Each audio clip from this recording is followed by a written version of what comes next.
Hello and welcome back to the channel. Today is the follow-up revisit video for Armor Detail Supplies Easy Beads slash beads, depending on if you live in, I guess, US or Canada. There's a different name. So the recap is the last time we looked on these, it was cold out. It was in the winter. And I have 3 bottles because this bottle here with no tape on it is the one I ordered. This is a replacement I received after having a poor performance experience. The experience wasn't poor, but the results I was getting were less than ideal. So this was the replacement sent to me by Carzilla. And then this bottle here with the foil label instead of the matte label, which indicates to me it was the second run of the batch, not so much the actual produced batch, but the second run of labels, because they changed to a foil, like shiny label on the later versions of some of their products and just the newer labels they're using. So this came straight from Armor Detail Supply in Florida, where they tested it themselves and saw good results, and then sent me that exact bottle for me to test up here while it was still wintertime to see if I got better results from it. TLDW is basically, this bottle was better than these, but it was not as good as the one that I've been using, which is Fireball's. This one's called Ultimate Easy Coat Extra, but the new name is now Premium Easy Coat Extra, which is a concentrate. So cost, you have to do a little bit of math. We'll do it later when we get after the results. But so we're starting out now. It is 20 to 22 degrees today. It's been 25 to 35 degrees Celsius the last couple of weeks here. So it's been very hot. It was very hot the days that I was doing this and testing this. So it was in at least the mid 20 Celsius. So nice and hot, about a comfortable hot we get here. Anything beyond that gets miserable and everything catches on fire. So that was the conditions. I did 2 runs of testing. I tested yesterday and I tested today being Saturday the 19th.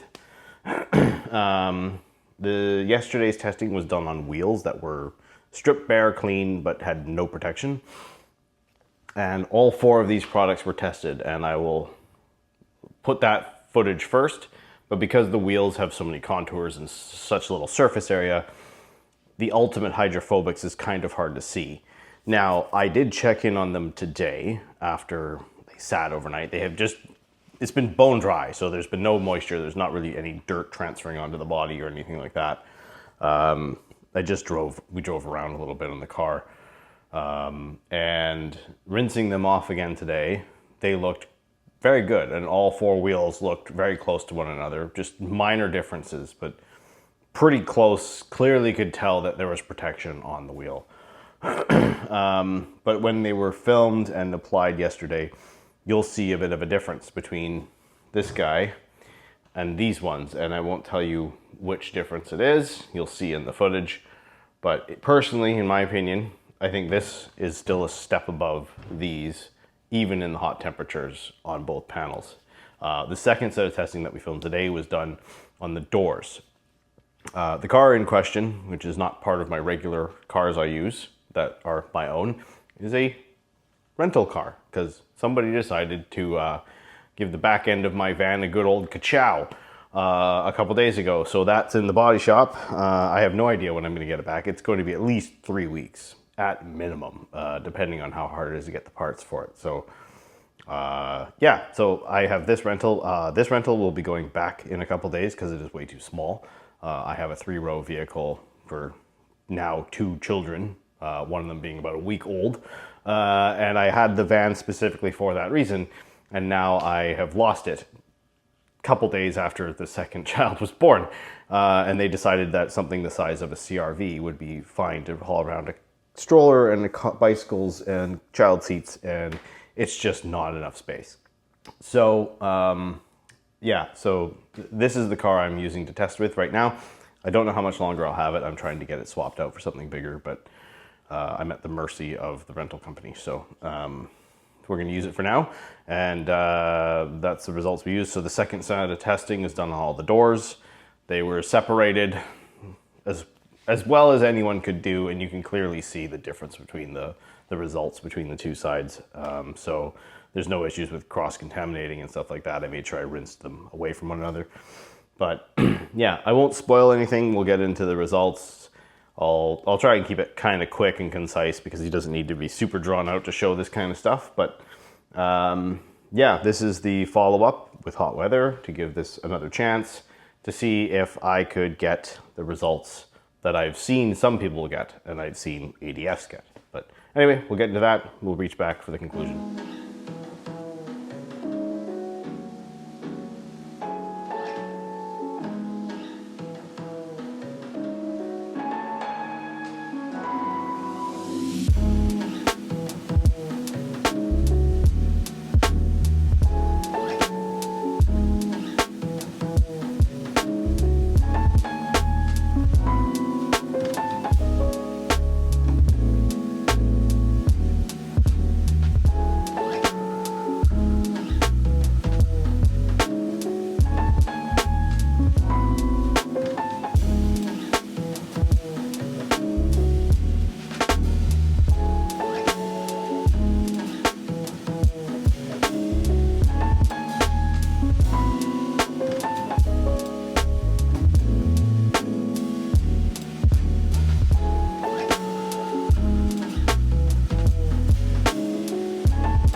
Okay, so we've seen the wheels, we've seen the doors. Now, you, through the camera, may not see it as clearly as I see it through the day, although I haven't fully reviewed the footage. I was watching the entire time I applied it because I was spraying the pressure washer.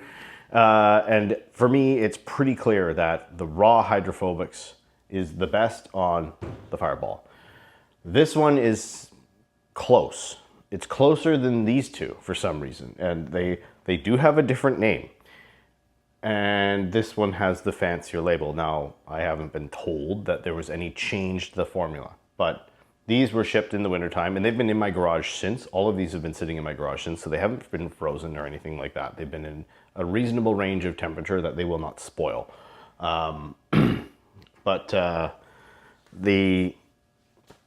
Despite the heat and retesting in conditions that are more favorable, giving them time to set up on the doors especially, I didn't give them a lot of time on the wheels, but I gave them time on the doors.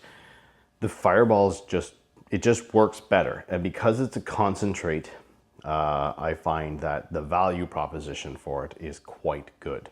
I will put the information on the screen if I haven't already, because there is gallon options for this too, so it's worth considering, and depending on where you live, it may or may not be a better value to this. Again, I don't know what this costs in certain places in the world, but for me, the cost breakdown essentially, and the flexibility that this provides, because you can make it weaker than what I use it at 15 to 1, but I just find it works better.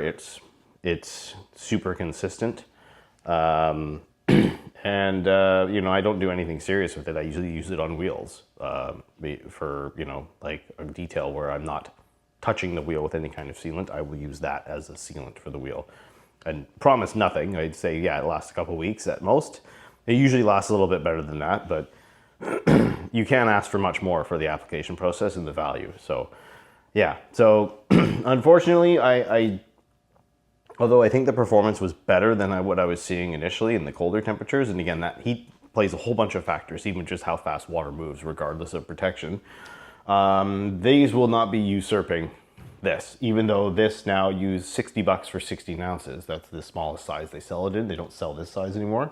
It's still a better value when you break it out. And I've had this for years, and it still performs flawlessly, so it doesn't spoil. So if you're concerned that, the concentrate will go bad, it has not for me. And this garage varies between freezing and, boiling temperatures essentially. This day and age, that's the kind of temperature swings we see, and it's still performing great. So, yeah, so I'm glad I could give this the shot, give it the time of day it needs. But yeah, the Fireball is just a better option for me, so that's what I'll be sticking with for these needs. Again, it's not a serious need, so I don't need to put a lot of thought into it. But yeah, anyway, thank you for watching. See you in the next one.